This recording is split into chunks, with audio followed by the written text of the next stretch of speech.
But if you read that statement further, down on the first column, the bottom paragraph says, in their document, they had proposed adoption of a parliamentary system, arguing that it could ensure inclusivity while guaranteeing regional diversity.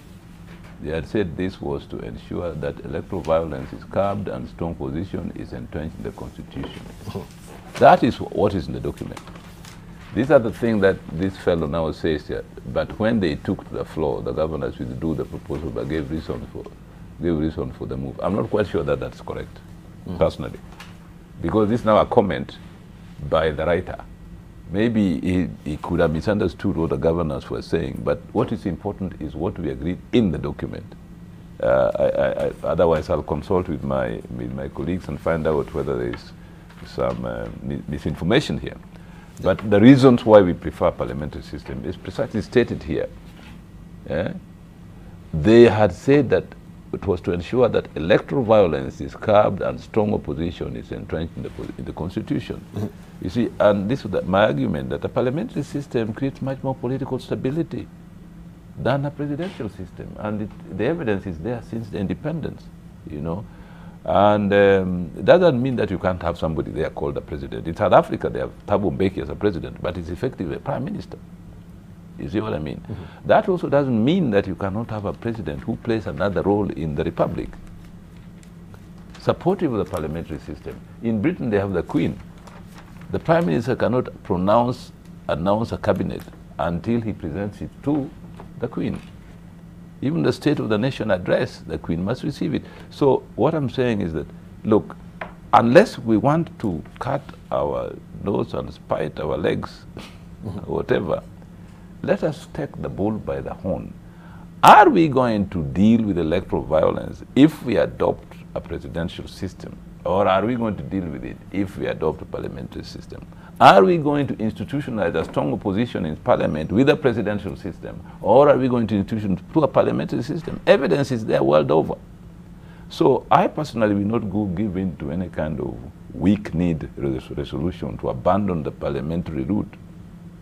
Because I think in the final analysis, if we do, we still come back 10 years later to revisit the issue. That's my submission. And I wait to discuss with my colleagues who presented this, our document, whether what it says here is the truth. Right. Secondly, Manyora, look, there are too many adjectives being used to describe the parliamentary system. Pure parliamentary system, mixed, whatnot. These are the adjectives confusing the issue. You either have a parliamentary system or you don't. You see, but the fact that if in France you have a parliamentary system where you have the president and also the prime minister in a certain way, in South Africa you have a president who has a parliamentary. Depends on exactly how you structure your constitution and how you want that parliamentary to evolve, system to evolve. I will concede an argument that says, look, we are aiming at establishing a full parliamentary system. The calendar of establishing this full parliamentary system is laid out in the Constitution. In the meantime, we have what we call an intermediate regime. We have had intermediate regimes elsewhere, where you are hoping, you are making plans to establish a parliamentary system, but there are certain things that must be done because historically you can't go there straight away. So you said, we'll continue having this up to this date, and this is in the Constitution. Once we have established those institutions that will support the system, we'll go here. If you put it like that, it will make sense. You see, because it has happened elsewhere. And if we are consulted, we can give the timetable and say, this is the way to do it. I must give you. But I think that it is wrong for this fellow to have presented. Maybe somebody made a comment during the presentation, which is now highlighted here, which might not have been there. So you think it could be wrong-headed? It could be wrong. I mean, that particular thing would, because you see, the headlines are also very important, very intense. Governors ditch. Collectively. Ditch. Where did we ditch it? Governors, not just the people who read this thing, governors. I haven't ditched it. Collectively, you met somewhere and ditched it? No, but collectively we agreed to a document to be presented to the BBI team. And it was presented. But the fellow said, but when they took to the floor, you must be very suspicious. But when we have the figurehead of the Council of Governors, does that also No, represent, you know, the what governors said, collectively? if what you said, when Oparanya spoke, then we know. But when they, in general, took. I don't believe that. Maybe master of semantics can help us here. I think there is a small problem, and it was there in Naivasha with the other constitution. It is a small problem. The problem of laziness. Of course, around that laziness, there's also dishonesty in our politics and the tricks and games. But the bigger one is laziness. I've said this to Nyang Nyong when you gave us your book. I said, to say we shall have a parliamentary system and say nothing about the intricacies and the complications is to be lazy. If you ask me for my personal opinion, which I have not given, but which I can now give, is given the nature of our politics, we need to borrow something along the lines of the British system.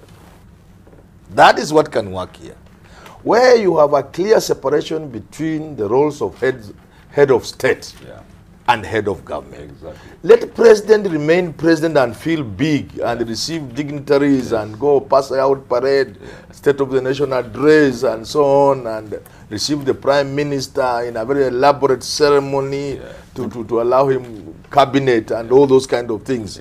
Let him have all the state houses and lodges. Let him have all that sweeping power. Let him be a monarch actually. Let him be a king, the president of the Republic of Kenya. But let somebody call the prime minister run government. Exactly. If you don't do that, you will never move even 1 inch. You will be going in circles. 1963, we are now in 1955. We have gone backwards. Kenyans will tell you they were happier then in many respects than they are today, those who are there. So the idea is, let us find a way of separating these two, and so that the only task we shall have, and that's where the laziness comes in, the only task will be, and Nyang Nyong, is how do we do that? How do we arrive at a situation where the president is head of state and enjoys enormous powers and privileges, and yet the prime minister can do his work without interference? The queen does not interfere with what, but the ceremony, the ritual, you see, the queen enjoys something the prime minister can only dream of. Why can't we work along those lines so that somebody works and runs this country? Briefly. You know, that is the big elephant in the room on the BBI, whether we go parliamentary or presidential. And I think from where I sit, it will not be very easy to arrive at a conclusion whether we need parliamentary or presidential, because there are some very strong forces that are anti-parliamentary system. But in terms of, I think, the position of Council of Governors, we should go by the collegial decision that was made by the entire institution called Council of Governors. What I'm seeing here is maybe a statement that may have been made by one of the governors who appeared before the BBI secretariat. But in my personal opinion, and I've traveled to a few countries, Dubai, is that the best way to demystify power and have an executive that is very accountable to the people and even to the people's representative is to go through the parliamentary system. You can pick the example of Australia, you can pick the example of UK, India. You know, that's the only way you can make the executive to be accountable to the people through the people's representative. He comes to the floor of the house, gives the government agenda, then the people's representative have an opportunity to ask him questions surrounding the economy, the politics and everything. But looking at the politics in this country, there is this animal being called one man, one vote, which people feel will not favor them if we have a parliamentary system. But if we were to have a very sober discussion and put the best interest of this country first over and above everything else, we should reconsider our position and adopt a parliamentary system.